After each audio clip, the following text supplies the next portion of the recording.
तर नमस्कार, तुमचं स्वागत हा मालवणी पोरा # कोकण या आमच्या यूट्यूब चॅनलवरती.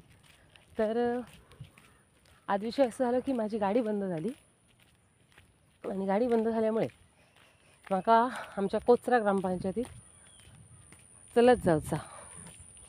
मग असं मी एकटाच असे, माझ्याबरोबर कोण नाही. तर म्हटलं थोडं टाईमपास करूया. प्लस आमच्या म्हणतो तो नदीचा जो बांधा, त्या बांधावरची हिरवळ आणि हे असे रस्ते लोकांका दाखवूया म्हणून ह्यो व्हिडिओ. तर ही हिरवळ इतकी भारी वाटतं बघा. तुम्ही बघू शकता ह्या झाडांका, आकाशाच्या झाडांका पिवळ्या कलरची फुलं आलेली होती. त्याच्यानंतर अशी गोल अशी चकली म्हणा घ्यायची नाही, तशी गोल गोल मी दाखवेन कधीतरी. तर तशी फळं लागतात. तर कधी कधी बघा अशी हाणीची फुलं पण असतात, ही बघा बघू शकता तुम्ही. आणि ही नैसर्गिक सगळी जी काय असत झाडा, त्यांचं पालो खाणारे कधीतरी वांढरे असतात ह्या बांधाऱ्यांवरती.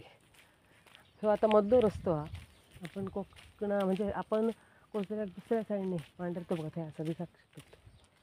तर दुसऱ्या साईडने म्हणजे म्हापण निवती रस्त्यान म्हापण मार्गे म्हापणात जायचा, म्हणजे म्हापण निवती रस्त्यान म्हापणात जायचं. त्याच्यानंतर मग आपण कोचऱ्याक जायचं, म्हणजे सिरामवाडी जो रस्तो हा त्यांनी कोचऱ्याक ते मध्ये थांबायचं, म्हणजे मध्ये कोचरा. आणि इकडनं हे मधनं कसं मायनेवाडीतून म्हणजे आमच्या खडपीवाडीतून जो रस्तो हा तो डायरेक्ट दत्त मंदिराकडे जॉईन होता. आणि दत्त मंदिराकडनं आपण सरळ बंधाऱ्यान कोचऱ्यात जाऊ शकतो.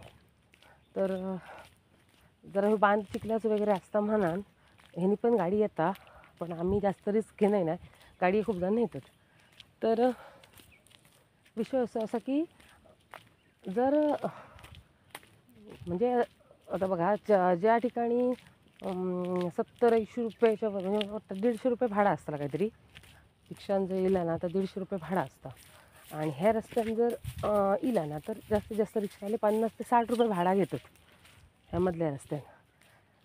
जरा रस्तो पावसाच्या दिवसात जरा धोकादायक आहे, उन्हाळ्याच्या दिवसात मस्त रस्तो असा. आणि उन्हाळ्याच्या दिवसात जेव्हा आपण चलत येतो तेव्हा तर हे रस्तो तुम्ही बघू शकतात मस्तपैकी, म्हणजे झाडांची सावली बिवली व्यवस्थित असता, त्याच्यामुळे तुम्ही व्यवस्थित घराकडे येऊ शकतात. हे बघा, आणि अशी नदी असा. तर ह्या नदीचं एक वैशिष्ट्य असा की आम्ही जी नदीच्या काठावर राहणारी माणसं असो तेव्हा तर त्या माणसांना आमका कधी माशांची तशी वाट बघूची लागणार नाही. कारण जर स्वतःच्या घरात काहीतरी हत्यार असतात, येंड म्हणा, पियाना म्हणा, किंवा अजून कोणाकडे आक्या असतात, कोणाकडे आकले असतात, तर असे मासे धरूची